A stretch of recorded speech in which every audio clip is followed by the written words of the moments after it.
Okay, let's unpack this. Imagine two young women, Kris Kremers, she's 21, and Lisanne Froon, 22.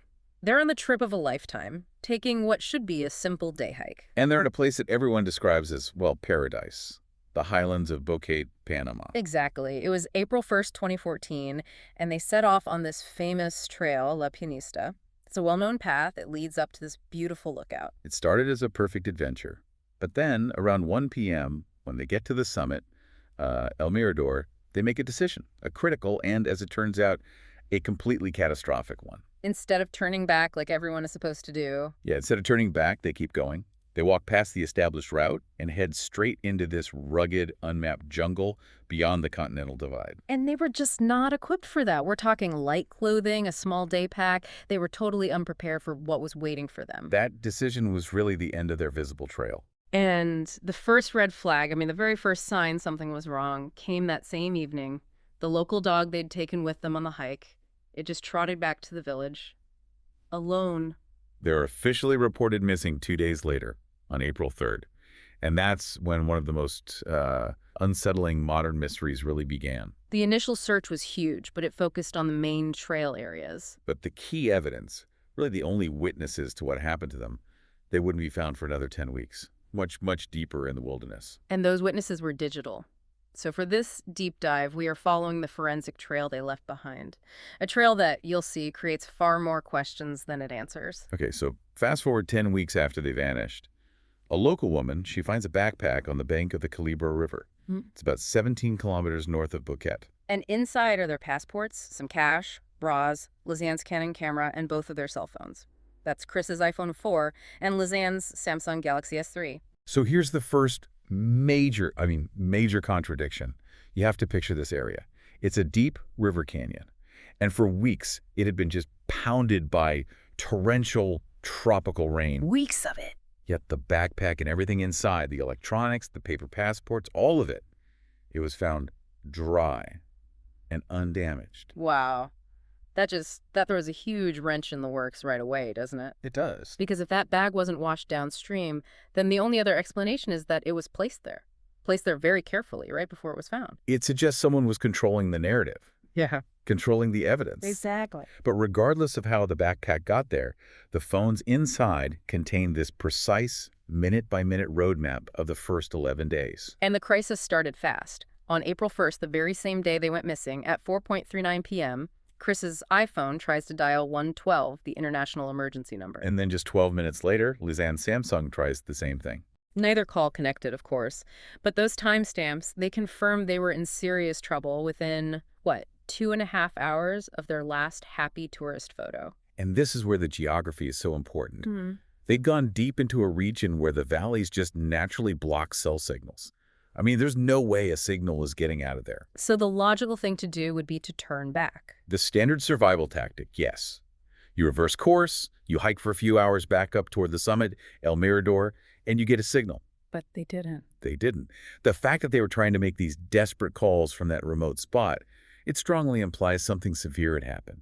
An injury, maybe, or an encounter, something that stopped them from being able to retreat. So for the next few days, they were basically playing this survival chess game, treating their phone batteries like they were gold. Absolutely. On April 2nd, Lisanne's phone, it actually connected for a second or two to the 112 line at 6:58 in the morning. Yeah. But the call failed. It was just this tiny glimmer of hope. And after that, the pattern changes completely. It becomes very strategic, very measured.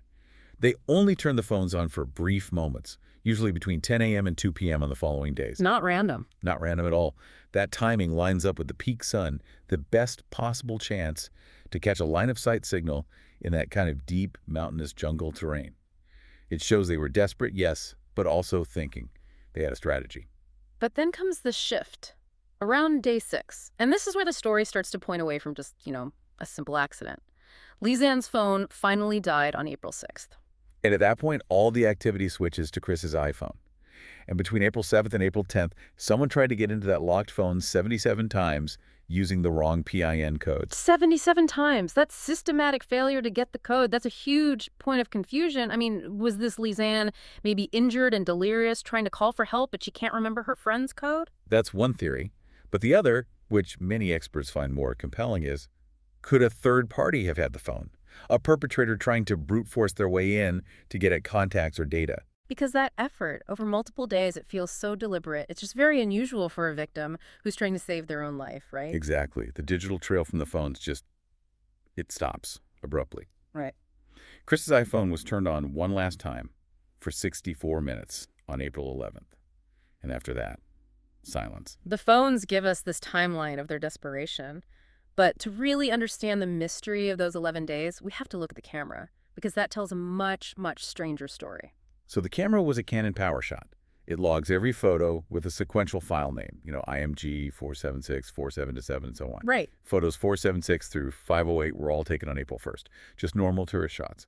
But between that last daytime photo, IMG 508, and the very next known photo, IMG 510, which was taken a week later, there's a single missing file. Photo IMG 509 is just gone. It's gone. And this is the single greatest technical anomaly in the whole case.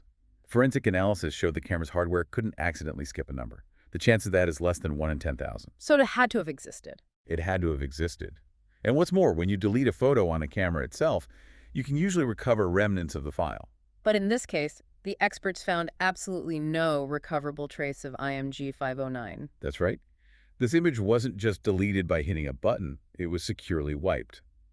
That implies a level of technical sophistication, maybe connecting the memory card to a computer and securely overwriting that specific file. So what would compel someone, either the girls or a perpetrator, to so meticulously hide one single image? Well, if it was taken in that critical window, right before the first distress calls, it could have shown anything, an injury, a threat, maybe the very person who caused them to go off the trail in the first place. So the technical evidence points to a deliberate cover-up. But the camera had one more bizarre, frankly terrifying sequence to show us a week later. On the night of April 8th, this is 5 days after Lisanne's phone died, and right in the middle of all those failed PI attempts, the camera becomes active again. And it takes a sequence of 100 flash photographs between 1:30 a.m. and 4 a.m. in the pitch black, in the middle of a heavy jungle rainstorm. 100 photos. Yeah. In the middle of the night, a full week after they disappeared. I mean, that fact alone is just profoundly unsettling. What do they even show? Most are obscure, just darkness and what the experts call white dots, which are probably out-of-focus raindrops or insects very close to the lens. But two of the images really stand out. Okay.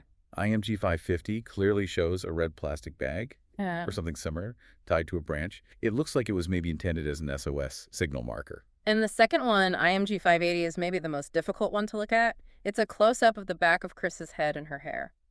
The analysis of this photo suggests that the camera and the subject, Kris, were at rest when it was taken. It wasn't blurry or accidental. It was a deliberate shot. So the theories are just all over the place. Was Lisanne maybe in a state of delirium, trying to document an injury, a wound or blood on Chris's head? Or were they just trying to use the camera flash for light, and this shot was just an accident, with the camera aimed backward?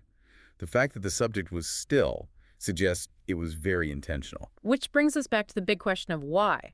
Why take 100 flash photos at all? Were they trying to signal a rescue plane they might have heard?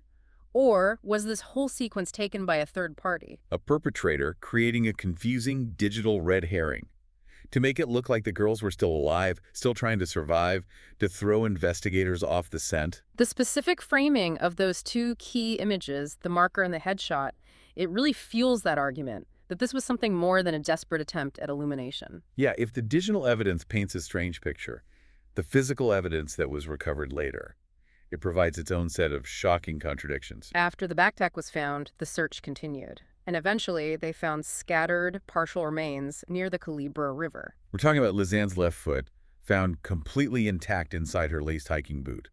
And, critically, that foot still had undecomposed bone marrow and some skin left on it. Wow. But in sharp contrast to that, the bones belonging to Kris that were found nearby, a piece of her pelvic bone and a rib, were described by forensic teams as being fully bleached and clean. This disparity, it's maybe the single most challenging piece of evidence for a simple accident theory. How can two sets of remains exposed to the same jungle environment for the same amount of time decompose so radically differently? It really suggests one of two things. Either they died at very different times, or their remains were exposed to different conditions. Maybe chemicals, or maybe they were manipulated. The official conclusion from both Panamanian authorities and the Dutch police was the accident theory. Right. The girls got lost. One of them, likely Kris, suffered a major injury like a broken pelvis. The other, Lisanne, stayed to take care of her, and they both eventually succumbed to the elements. The river then scattered the remains. But the foul play theory, which the Kremers family and independent investigators strongly believe, is just supported by too many strange facts to ignore. You have the securely deleted photo, IMG 509.